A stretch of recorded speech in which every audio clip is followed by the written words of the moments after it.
¿Qué tal? Muy buenas noches, qué gusto poder compartir con ustedes nuevamente en este espacio de A la Medida, donde le estaremos presentando noticias destacadas, también un tema de análisis, mucho calor en estos días y por supuesto también tenemos hoy una entrevista para que ustedes puedan conocer propuestas de una candidata a la presidencia. Le doy la bienvenida a Fernando Prera, quien me acompaña en el análisis y por supuesto también en el programa. ¿Cómo estás, Fernando? Buenas noches. Hola, ¿qué tal, Sandy? Como siempre, por supuesto es un honor compartir contigo el espacio en el estudio acá en A la Medida. Ya nos hacía falta estar aquí con usted, amigo y amiga televidente. Y por supuesto, como bien lo dice Sandy Monroy, tenemos el análisis legal de lo que acontece en toda esta coyuntura informativa en Guatemala, en el mundo, por supuesto. Y quédese con nosotros porque la entrevista estará muy interesante. Líder pandillero capturado. Presunto integrante del barrio 18 fue detenido durante allanamiento en la zona 18 capitalina. Discusión terminó en balazos. Hombre asesinado dentro de una tienda en Chiquimula. Condenado. Tribunal Octavo sentenció a José Rubén Zamora a 6 años de prisión en el caso chantaje, impunidad y lavado de dinero. Impacto de la crisis climática. Analizamos la urgencia de abordar uno de los retos más importantes en la actualidad.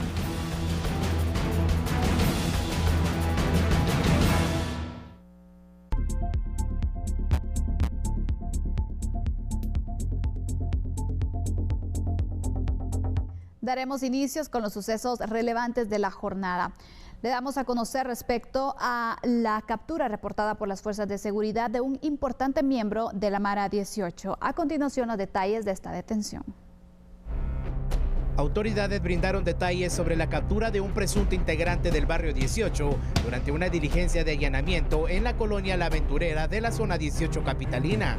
Un trabajo de investigación importante, el seguimiento que se le da por parte de investigadores antipandillas que junto a fiscales del Ministerio Público realizaron una diligencia en la zona 18, específicamente en el kilómetro 15.5 de la ruta al Atlántico. Acá se realiza esta diligencia, fueron apoyados por personal de las Fuerzas Especiales de Policía y personal antinarcótico, tomando en cuenta que se preveía una importante captura, la captura de Juan Luis Galicia González, de 36 años de edad, conocido con el alias de El Ploqui. Esta persona es coordinador de calle de la pandilla del barrio 18.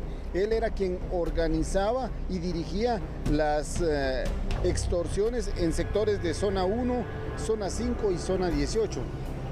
Una denuncia permite dar seguimiento y al momento de realizar el ingreso al inmueble y una inspección minuciosa dentro del mismo, se localizan 5 teléfonos celulares que serán analizados, 1 libra de marihuana aproximadamente y por supuesto esta persona tenía orden de aprehensión sindicado del delito de extorsión.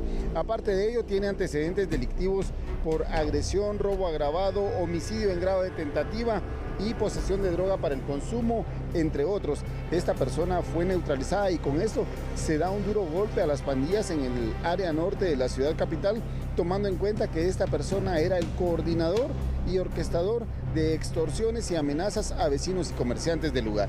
Según lo han dado a conocer las autoridades, se presumen que los teléfonos incautados eran utilizados para realizar los cobros de extorsión a comerciantes y transportistas. El aprehendido fue trasladado hacia un juzgado correspondiente donde deberá enfrentar a la ley y solventar su situación legal.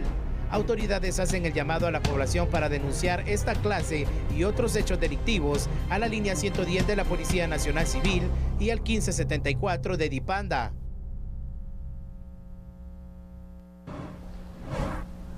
Y en otros sucesos, investigadores de Dipanda, en coordinación con fiscales del Ministerio Público, desarrollaron 13 diligencias de allanamiento, inspección, registro y secuestro de evidencia en un inmueble que podría resguardar a personas vinculadas con el delito de la extorsión.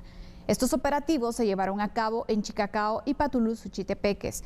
Esto en búsqueda de evidencias y fortalecimiento a investigaciones en curso. Además de hacer efectivas órdenes de aprehensión vigentes en contra de personas vinculadas con este flagelo. Se espera que las autoridades continúen desarrollando estas acciones en contra de personas que integran estas estructuras criminales que se dedican a realizar cobros indebidos, ya que las denuncias contra este delito se han incrementado debido al acecho de estos criminales con varios sectores de los referidos municipios. Y en otra acción de las fuerzas de seguridad en la aldea Sidabenque, en el Mechor de Mencos, Petén, investigadores de la DEI, que en coordinación con el Ministerio Público realizaron una diligencia de allanamiento donde lograron la recuperación de 5 pick-ups, todos modelo 2023. Asimismo, se procedió al secuestro de otro automotor del año 2020. Mientras tanto, en la aldea El Naranjo, en Flores, Petén, se detuvo a Rodney, de 29 años, y Jeffrey, de 28, debido a que se les decomisó un pick-up del año. Cabe resaltar que los 6 vehículos pertenecen a una empresa de renta de autos y fueron rentados el 9 de junio por los aprehendidos, los cuales fueron reportados como robados, luego es que le desactivaran uno de los GPS que tenían ensamblados. Los aprehendidos fueron puestos a un juzgado correspondiente donde deberán solventar su situación legal. Hablemos ahora de accidentes de tránsito. En el kilómetro 193 de la Ruta Nacional, a la altura del municipio de Tamaú, se reportó un percance vial. Por causas que se desconocen, el conductor de un microbús perdió el control del volante, lo que ocasionó que cayera a una hondonada donde pasa este río. Pobladores, al percatarse de lo sucedido, dieron aviso a elementos de los bomberos municipales departamentales, quienes a su arribo brindaron atención prehospitalaria a 2 bebés y 2 mujeres, quienes presentaban alteración nerviosa. Ameritaron su traslado hacia un centro asistencial. Según indicaron tripulantes a bordo de la unidad, el piloto se conducía a excesiva velocidad y una falla en el sistema de frenos ocasionó el percance. Afortunadamente, no se reportaron personas fallecidas o heridas de gravedad en este incidente. Las autoridades piden a los pilotos no conducir a excesiva velocidad para evitar más accidentes de tránsito que ponen en riesgo su vida y la de terceras personas. El ente de una cámara de seguridad captó el momento exacto en el que 2 mujeres utilizaron sus artimañas para robar en un comercio ubicado en Villanueva.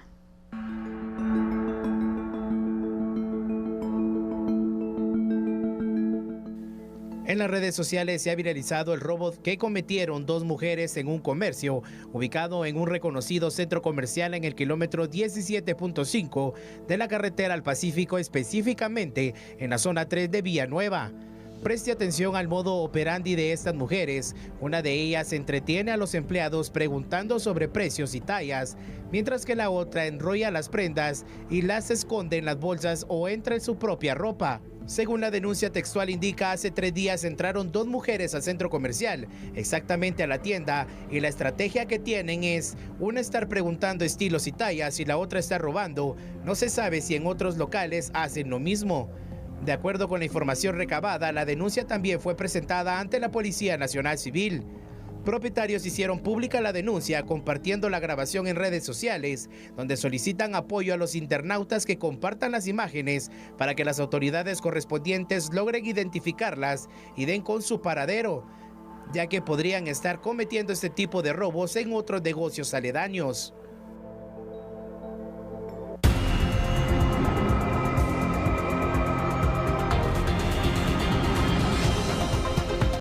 Una de las notas destacadas del día es la condena de José Rubén Zamora Marroquín a 6 años de prisión por el delito de lavado de dinero u otros activos. Los jueces del Tribunal Octavo de Sentencia Penal declararon culpable al empresario y exdirector del periódico José Rubén Zamora Marroquín. La Fiscalía Especial contra la Impunidad del Ministerio Público demostró que el procesado cometió lavado de dinero y otros activos. Recibió 300,000 quetzales en efectivo de manera irregular. Evidentemente tenía la finalidad de ocultar el origen del dinero. También porque al ordenar la elaboración de documentos, es decir, las facturas y recibos, a nombre de entidades con las cuales no se tenía ninguna relación comercial, se infiere la intención de darle una apariencia de legalidad a una negociación inexistente. Para los jueces del tribunal sentenciador, Zamora pretendió bancarizar el dinero para ocultar su procedencia ilegítima.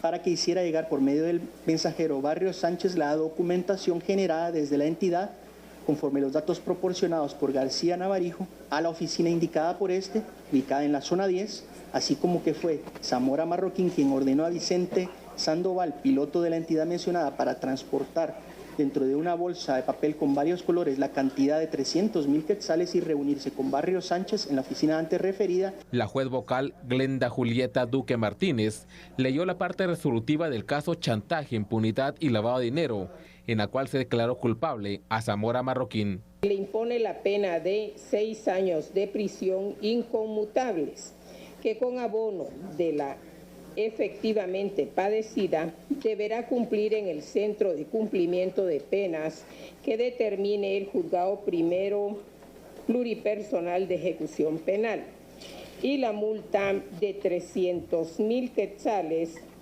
que en caso de no hacerla efectiva se procederá a trabar embargo sobre bienes suficientes que alcancen a cubrirla. Y si esto no fuere posible, se transformará en prisión. El jefe de la FESI, Rafael Curruchiche, se pronunció sobre el fallo emitido por el Tribunal Octavo Penal. Con base a las pruebas presentadas por la Fiscalía Especial contra la Impunidad, el empresario José Rubén Zamora Marroquín fue condenado a 6 años de prisión inconmutables por el delito de lavado de dinero u otros activos, al pago de 300.000 quetzales, asimismo al pago de costas procesales. El lunes 19 de este mes se celebrará la audiencia reparación digna. En esta se le ordenará a José Rubén Zamora Marroquín realizar un pago económico por el daño provocado al Estado de Guatemala.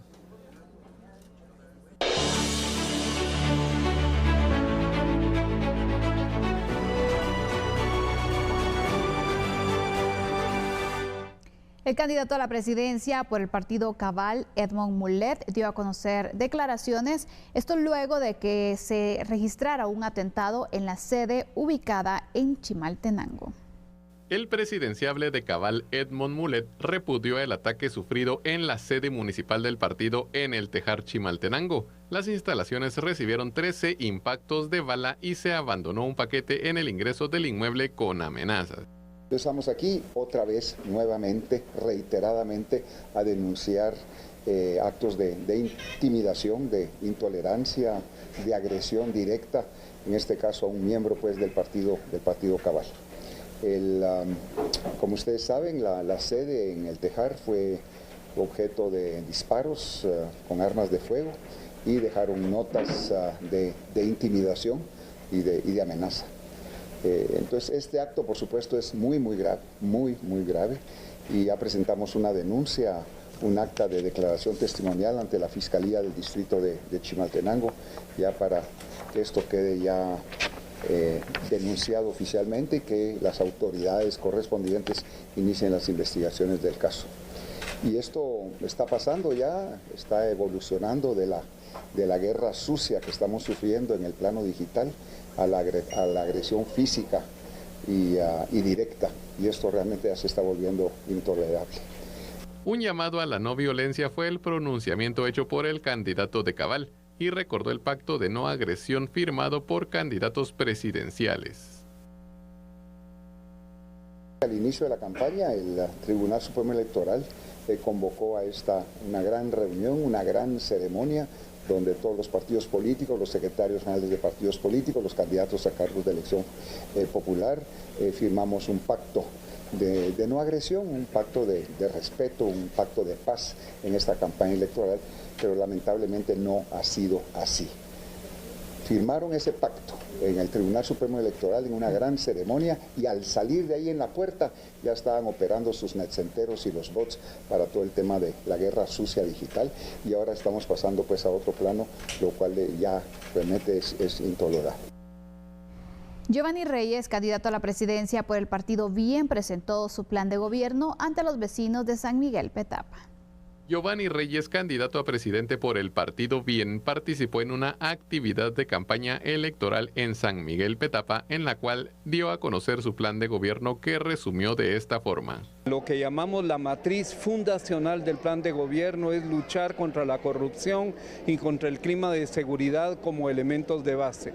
A partir de eso se forman 3 ejes: nutrición y alimentación 1, el número 2 es empleo, apoyo a la micro, pequeña y mediana empresa e infraestructura, sobre todo carreteras, y el eje 3, una reforma educativa y una reforma en el sistema de salud, prioritariamente.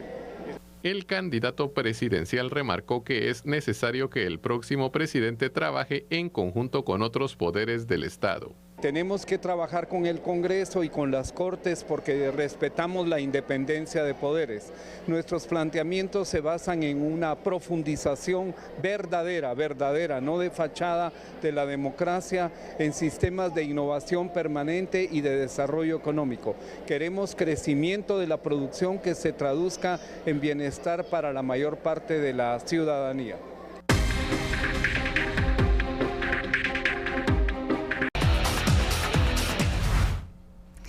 Y bueno, aquí en TN23 y en el programa La Medida le hemos presentado a usted las diversas propuestas de los candidatos para que usted pueda escucharlas y pueda analizar también su voto este próximo 25 de junio.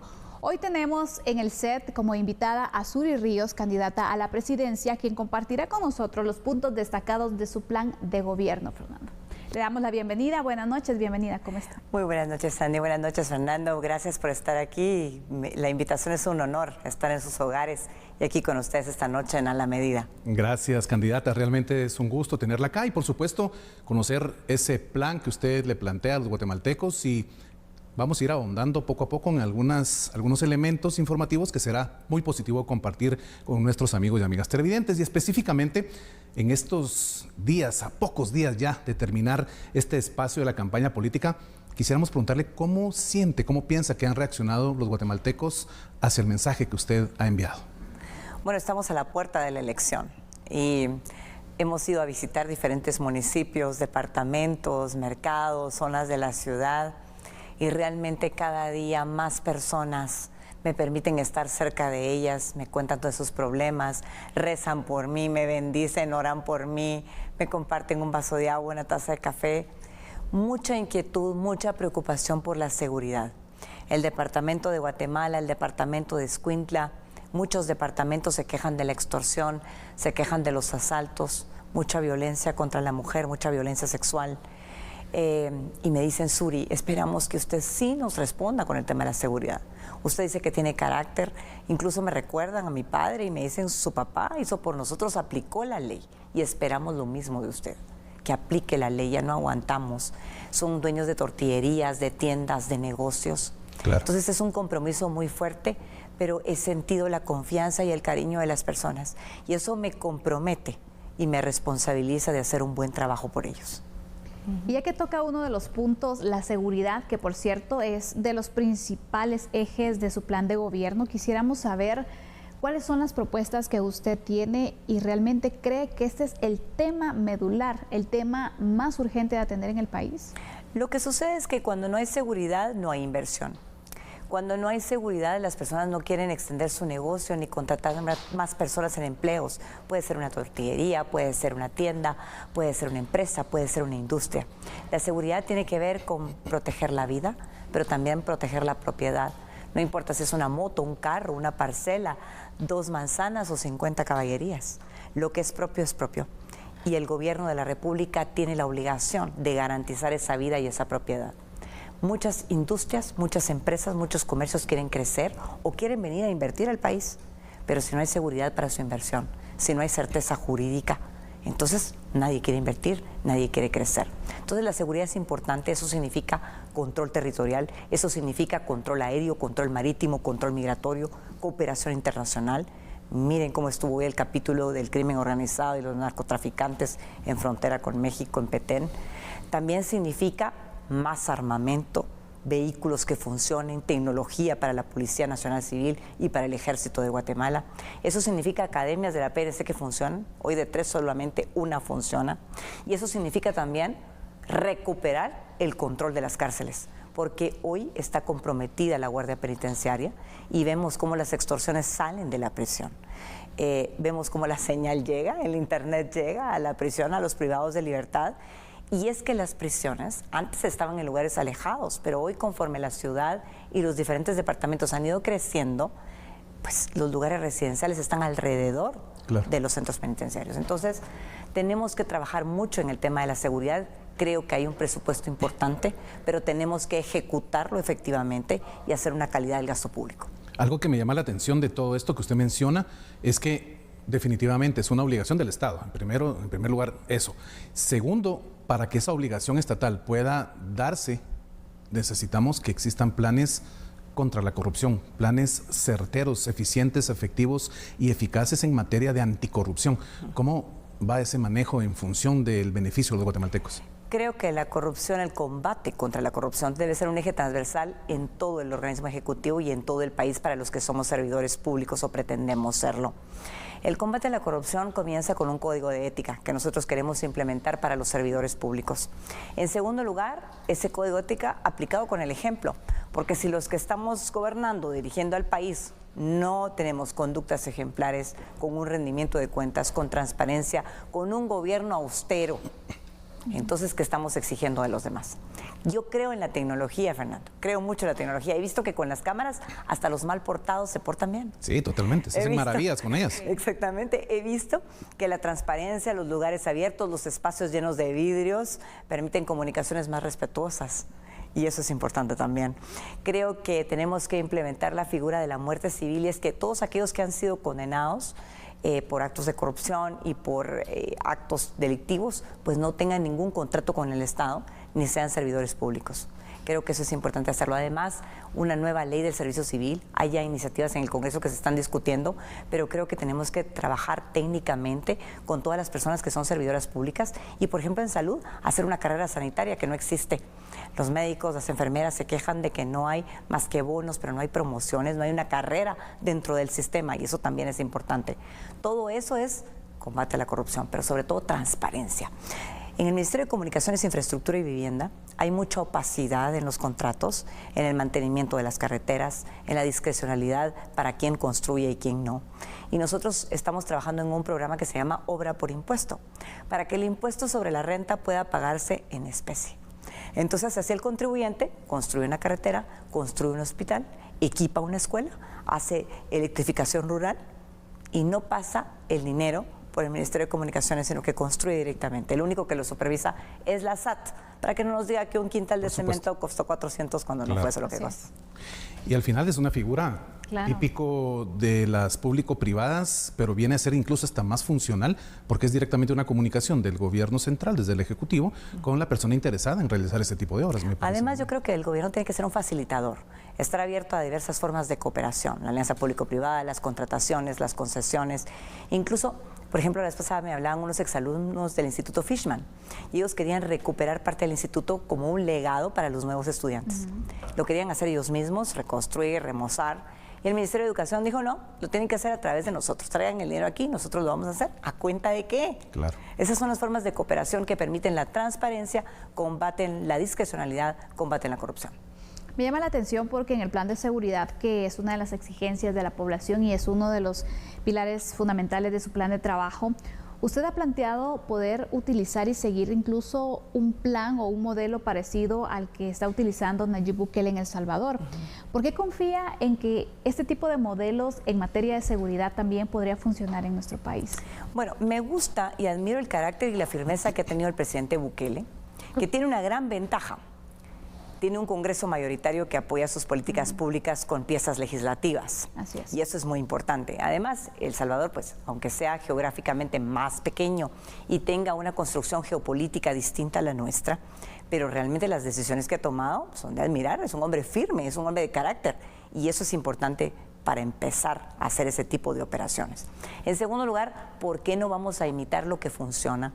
Las pandillas, los jóvenes que están en el crimen organizado, necesitamos una aplicación de la ley. Y en Guatemala, si estudiamos, no necesariamente en todos los lugares necesitamos un estado de excepción. Claro. Si vamos acompañados en las capturas con el Ministerio Público, podemos hacer operaciones exitosas con fuerzas de tarea combinadas. Entonces yo creo que sí tenemos que imitar, y me gusta la política de seguridad del presidente Bukele, pero lo que más me gusta es la política de prevención, que es parte de la operación del control territorial.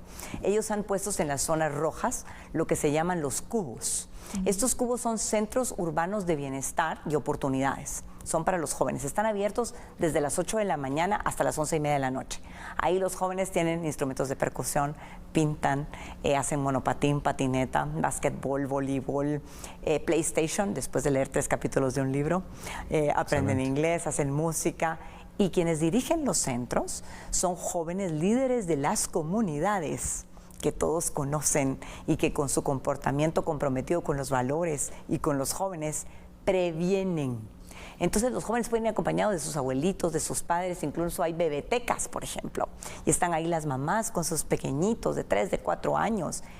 Eso protege, están en todas las zonas rojas. Entonces, al mismo tiempo que con una mano hay control y aplicación de la ley, con la otra hay prevención, cuidado, resguardo. ¿Cómo sería el tratamiento con las maras, por ejemplo, que es uno de los puntos que también ha sido exitoso por parte de... Ley, la ley es la ley. Y aquí no es cuestión de quién está en un grupo de crimen organizado. Crimen organizado es crimen organizado y la ley es clara. Aquí nosotros no vamos a ser contemplativos, caiga quien caiga. La ley se tiene que aplicar y yo no tengo miedo, tengo carácter, tengo valor. Y vamos a hacer lo que haya que hacer, porque los guatemaltecos y la ciudadanía merecen seguridad. Sed lex, dura lex, así de simple. Dura es la ley, pero es la ley. Exactamente. Le voy a hacer una pregunta como que estuviera en la terna ahorita, solo que no es terna, sino que es una dupla la que está examinándole. La pregunta es esta. Los guatemaltecos, usted bien lo plantea, estamos ávidos de sentir esa nueva Guatemala sin corrupción. Y si yo le dijera, ¿cómo usted le plantea a los guatemaltecos y guatemaltecas que en los primeros 100 días podemos realmente sentir que de ser electa presidente, usted en 100 días va a tener este resultado en materia de acciones en donde ya no veamos corrupción? ¿Qué nos contestaría? Mire, el combate a la corrupción es diario, es de todos los días.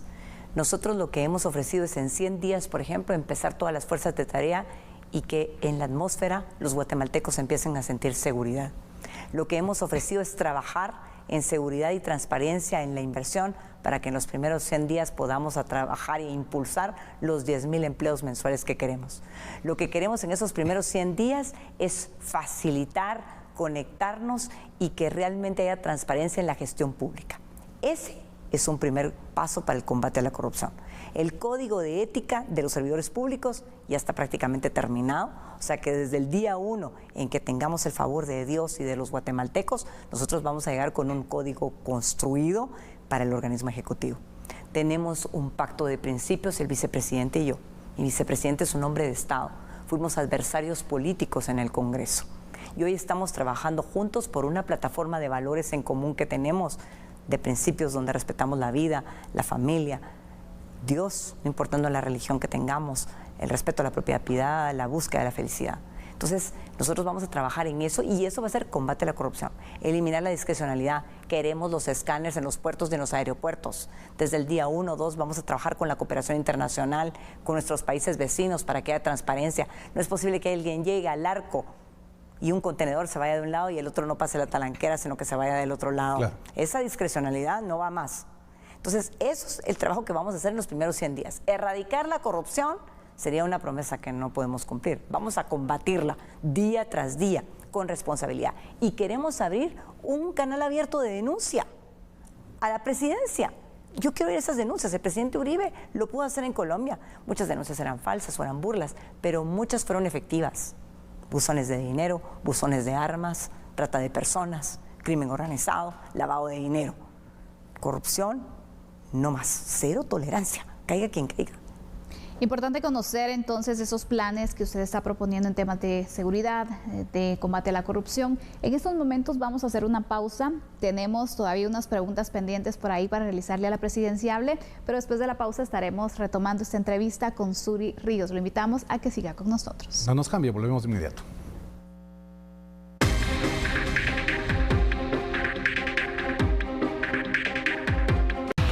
Muy bien, estamos ya de vuelta en A la Medida. Muchas gracias por permitirnos estar allí en la comodidad de sus hogares, a la par suya, informándole y generándole esta oportunidad de conocer otro nuevo plan de gobierno para que su criterio se forme y este 25 de junio haga lo mejor por nuestra Guatemala. Seguimos entonces con el espacio de entrevista con Suri Ríos, candidata a la presidencia, con quien conversábamos antes de irnos a la pausa sobre su plan de combate a la corrupción, que nos llama mucho la atención porque es su segundo eje del plan y la política de gobierno que usted propone. Y llama la atención porque en muchas ocasiones también se espera, ¿no?, la transparencia por parte de los gobernantes, el binomio presidencial, pero también de quienes les van a acompañar en su equipo de trabajo. ¿Qué nos puede compartir respecto a esa política que ustedes tienen con todo el equipo de trabajo? Realmente hemos diseñado un programa de gobierno, en primer lugar, posible. Le hemos llamado la Agenda 440, porque en 4 años queremos poner las bases para que 40 años en adelante tengamos políticas públicas que funcionen. Está integrado por una serie de profesionales, más de 600 profesionales que están trabajando en las diferentes áreas. Algunos de ellos han sido mis maestros en el doctorado y mis maestros en la licenciatura. Y yo creo que uno tiene que tener alrededor gente que sea mejor que uno en cada materia. Totalmente. Precisamente porque en el consejo de muchos hay sabiduría. Entonces, es interesante porque yo no quisiera que los ministerios o las direcciones fueran feudos, ¿no? El ministro se apodera de su ministerio y quiere que se haga lo que él dice. No, no, no. Tenemos que estar interconectados. Tenemos que estar trabajando juntos. Por ejemplo, el sector turismo. El sector turismo no puede trabajar aislado. Tiene que trabajar con seguridad porque asaltan a los turistas locales o internacionales. Claro. Tiene que trabajar con economía y con relaciones exteriores para promover a Guatemala, para promover la inversión, para que haya más de Guatemala en el mundo. Entonces tiene que estar en el gabinete, no puede estar aislado para que todos, y además cultura. Y no solamente por el turismo tradicional, pero el nuevo turismo, el de salud, el nuevo turismo que tiene que ver con gastronomía, que tiene que ver con artesanías, que tiene que ver con aprender idiomas mayas. Hay muchas cosas que tienen que estar interconectadas y eso es lo que queremos hacer con el proyecto de gobierno. Es un proyecto de Estado que está construido no solamente con el eje de seguridad, con el eje de combate a la corrupción, pero también economía, inversión y por supuesto educación y salud. Yo soy maestra y para mí la educación es una parte fundamental. Creo que con el COVID no perdimos 2 o 3 años de educación, sino que perdimos como 10 años en educación pública. Y al día de hoy yo creo que el que manda en el Ministerio de Educación es Joviel y no la ministra. Así que ahí hay mucho que hacer, mucho que trabajar y eso es parte de la responsabilidad que estamos construyendo. Candidata, usted hace 1 minuto aproximadamente hablaba de una frase que me llamó mucho la atención y decía, Guatemala, darla a conocer al mundo. Y cuando pensamos en nuestra Guatemala, que precisamente pudiera tener esa proyección mundial, hay un aspecto que nos hace frenar, es más, retrocedemos, y es el aspecto económico. Cuando leemos y nos enteramos de países que estuvieron en una situación como la nuestra y hoy son una potencia, por ejemplo, como Singapur, nos damos cuenta y pensamos, ¿será que Guatemala podría llegar a equipararse en algún momento y tener un ejemplo a seguir como el de Singapur? ¿Qué opina usted en materia económica de esto? Pues nosotros creemos que tenemos que aspirar a ser un país del primer mundo, pero para eso tenemos que tener un gobierno facilitador. Claro. Lo que tenemos en Guatemala es un gobierno que le complica la vida a quien quiere invertir, que no apoya a quien está en su primer emprendimiento. Por ejemplo, el primer año de un emprendedor, que tenemos muchos en Guatemala. Empiezan bien su negocio y terminan mal. ¿Por qué? No hay un acompañamiento financiero, no hay una capacitación, no hay una tecnología, un microcrédito seguro que esté con él en el caminar, no hay un incentivo que, por ejemplo, les quite el impuesto sobre la renta en el primer año en que están en ese emprendimiento. O sea, no hay facilitación. Igual para las empresas que quieren invertir, ¿por qué no tenemos incentivos fiscales y no fiscales?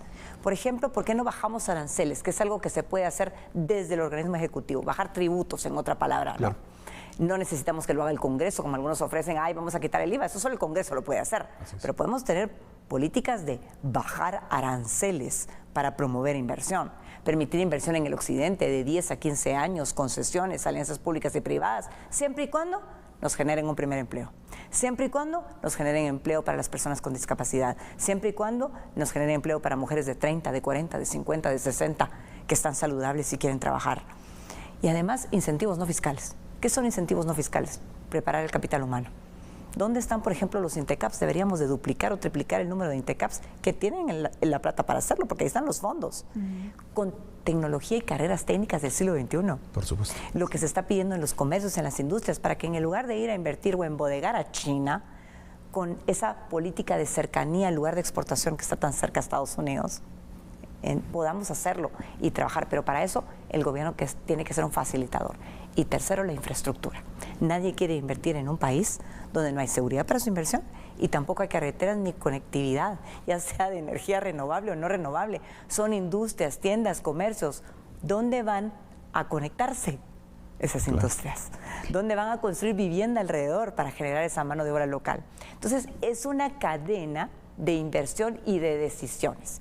Y por otro lado, tenemos secretarías dentro del Estado que hacen los trámites más lentos, como por ejemplo la Secretaría General de Planificación Económica, para ver la autorización de un camino vecinal o de una carretera. A veces toman 3 años para otorgar un permiso, una licencia, o medio ambiente, solamente por el tema de la opacidad del Estado. Otra vez la corrupción. Nos hace ser un Estado obsoleto. Totalmente. Así es. Me llama la atención porque en el tema del combate a la corrupción, usted mencionaba el poder que también tiene la ciudadanía para poder ayudar a ese combate. Y quisiera que usted nos dijera cómo los guatemaltecos pudieran participar en la gran cruzada nacional contra la corrupción que también ustedes proponen y cómo lo llevaría a cabo desde la presidencia. Mira, yo he trabajado y he visto muy de cerca este programa en el tema de seguridad que dirige el licenciado Pedro Cruz, que se llama Crime Stoppers. Paremos el crimen, digamos en español, ¿no? Y entonces es un canal de denuncia y es anónima. Y la gente denuncia crimen organizado, pandillas, actos delictivos, e inmediatamente las fuerzas de seguridad se presentan y responden. Eso es lo que yo quiero implementar en la presidencia de la República con el tema y el combate contra la corrupción. Quiero un canal de comunicación directa y operadores que estén 24 horas recibiendo esas denuncias. Sé que habrá algunas denuncias falsas, pero muchas van a ser verdaderas y queremos responder. De esa manera, entonces todo el mundo va a tener cuidado y va a estar seguro que hay certeza de castigo. Y es que lo digo porque, mira, aquí en Guatemala alguien tiene que ir a dejar a su pariente al aeropuerto, sale a la 1:30 de la mañana a dejarlo para el avión, la luz está del semáforo en rojo, pero no viene carro, pasa y va a dejar a su pariente al aeropuerto. Pero esta misma persona mañana está en El Paso, Texas, está en Chicago o está en Dallas, está la luz en rojo, es la 1:30 de la mañana, no viene automóvil, pero no pasa el semáforo. Así es. Y no sabe qué ley es la que se le aplique, no sabe cuál es la condena ni la pena que puede pasar si lo hace, pero sabe que el que la hace la paga. Y esa es la certeza de castigo, la convicción de la aplicación de la ley que nosotros tenemos que tener en Guatemala, pero para eso se tiene que sentir, se tiene que ver como una realidad, y por eso nosotros queremos hacer un sistema que responda a la denuncia. Esa coercibilidad que es de parte única y exclusiva del Estado. Candidata Ríos, ¿cómo se puede ejecutar la obra pública con más rapidez y transparencia en nuestro país? ¿Qué opina al respecto? Bueno, me gusta el tema de la obra por impuesto, que te digo que es una inversión directa sin pasar por comunicaciones, infraestructura y vivienda. Creo que hay muchos organismos internacionales que están dispuestos a la cooperación, sobre todo en temas de drenajes, de agua potable, que es tan necesaria para nosotros para luchar contra la desnutrición, con apoyos directos con los alcaldes o con ellos hacer una contratación de la obra con quien ellos quieran, lo que es válido. Yo lo que quisiera es abrir las puertas y quien quiera venir a invertir, que invierta.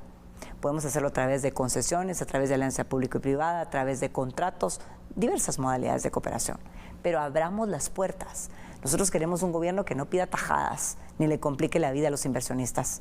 Lo que queremos es que se genere mano de obra local con empleo y que el país crezca, que nos podamos trasladar mejor, transportar mejor, tener carreteras, caminos vecinales y que sea más rápido. Queremos eliminar toda esa complicación que tienen en las diversas secretarías, como les mencionaba el ejemplo de SGPlan, u otras que complican el medio ambiente, también licencias, en el lugar de ser más expeditas para todo el servicio. Hasta el registro tecnológico. Nos dicen que una empresa puede estar registrada en no sé cuántas horas. Es mentira. 2 meses, 3 meses y no tienen ni siquiera su patente ni su licencia. Entonces tiene que haber tecnología. 48, 72 horas tener su empresa ya. Nuestros migrantes deberían de tener acceso a través de la tecnología, por ejemplo, el registro de la propiedad, saber qué propiedades se venden, qué propiedades se compran, si han registrado su propiedad, tener servicios de una banca más cercana en los bancos donde el Estado tenga participación, una tasa cambiaria favorable para su familia. O sea, hay muchas cosas que podemos facilitar para la vida misma de los ciudadanos guatemaltecos, donde quiera que estén, y para la infraestructura adentro. Gracias, presidenciable, por compartirnos algunos de los puntos de su plan de trabajo, de la política de gobierno que usted propone, para que la población también conozca entonces cuáles son los puntos determinantes de ese plan de gobierno. Así nosotros nos despedimos también de este espacio de entrevista y tenemos pendiente el tema del análisis, Fernando. Claro que sí, muchas gracias, candidata. Muy buenas noches. Gracias, Fernando, gracias, Sandy. Muy buenas noches a todos y nos vemos el 25 de junio. Claro que sí, amigos. Vamos a la pausa. Por favor, la invitación es cordial como siempre. No nos cambie porque tenemos más para todos y todas ustedes.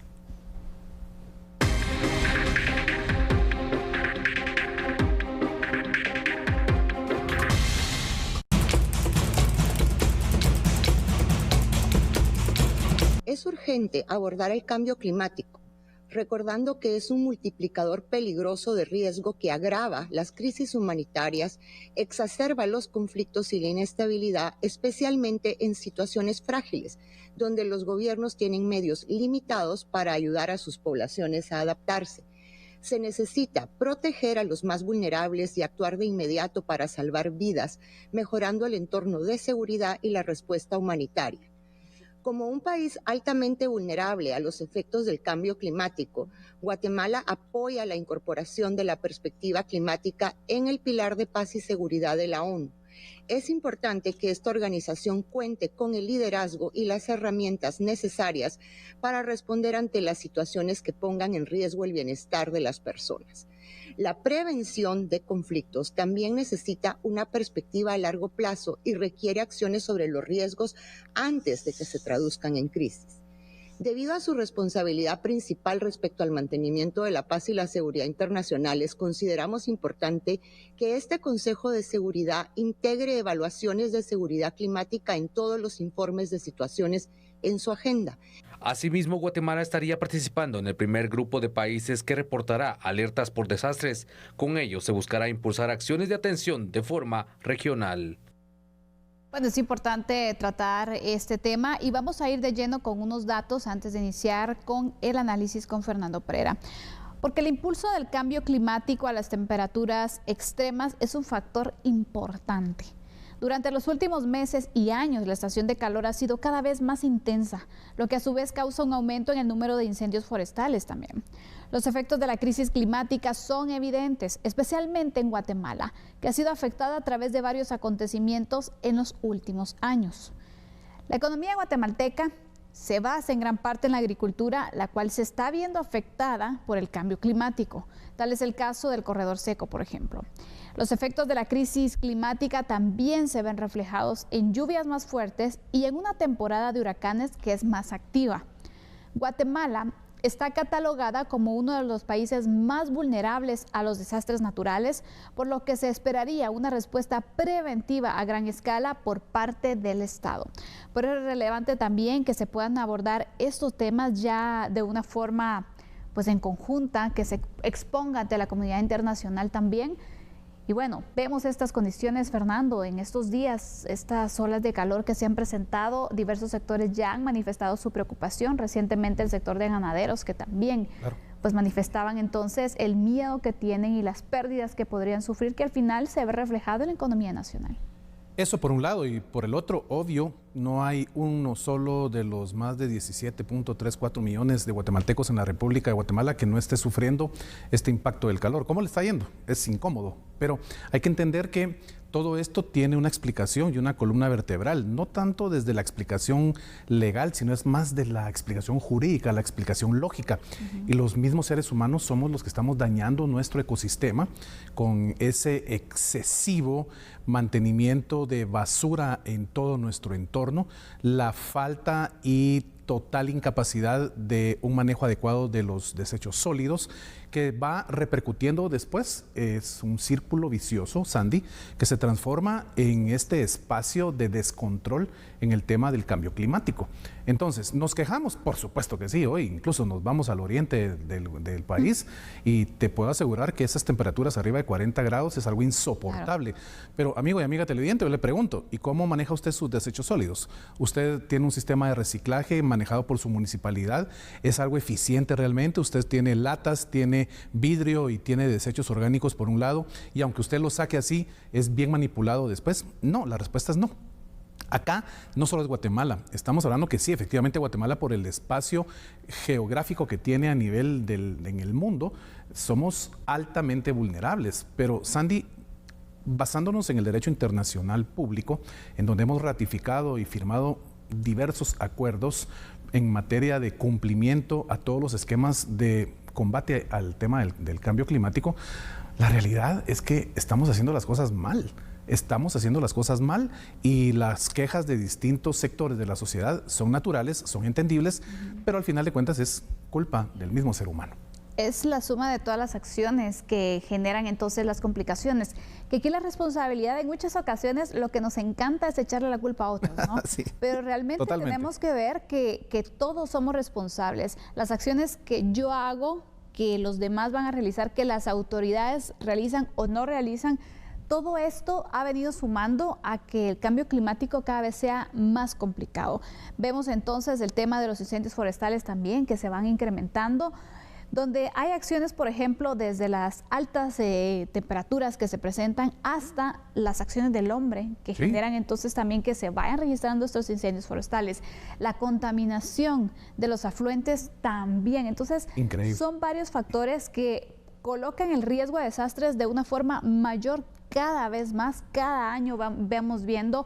Este año, por ejemplo, el tema de las olas de calor que se han venido presentando, que se decía desde hace como 40 años no se presentaba una situación como esta. Y cada vez va a ser peor. ¿Por qué? Estamos haciendo. ¿Y sabes qué sucede? Hay que entender los fenómenos año con año que se manifiestan en cuanto a niño y niña. Así es. Fenómeno del niño, que es lo que estamos viviendo en este año 2023, es el calor en exceso. La ausencia de lluvias. El año pasado que tuvimos a esa hermosa niña haciéndonos pedazos con el fenómeno de la niña, y entonces se traduce en excesivas lluvias. Y Guatemala lo sufrió. El año pasado fue algo realmente triste ver las imágenes que usted a través de TN23 podía conocer de tantos deslaves, tantos asolvamientos, y el exceso de lluvia provoca una destrucción total. La falta de lluvia que está sucediendo en el país, pues afecta el tema de las cosechas, afecta el tema de los animales, afecta el estado de ánimo de los seres humanos, y simplemente es un espacio que, amigo y amiga televidente, en algún momento tenemos que tener una política de Estado, no política de gobierno, política de Estado que sea permanente y una coercibilidad en su aplicación total para que quien no cumpla algo tan simple como el cuidado de los mantos acuíferos, el cuidado del manejo de los desechos sólidos, y así podríamos mencionar muchos más, el que no lo haga, que el Estado le caiga con todo el peso de la ley. Pero ¿cuándo va a suceder eso? No lo sabemos, por eso seguimos siendo la Guatemala que sufre por estos calores.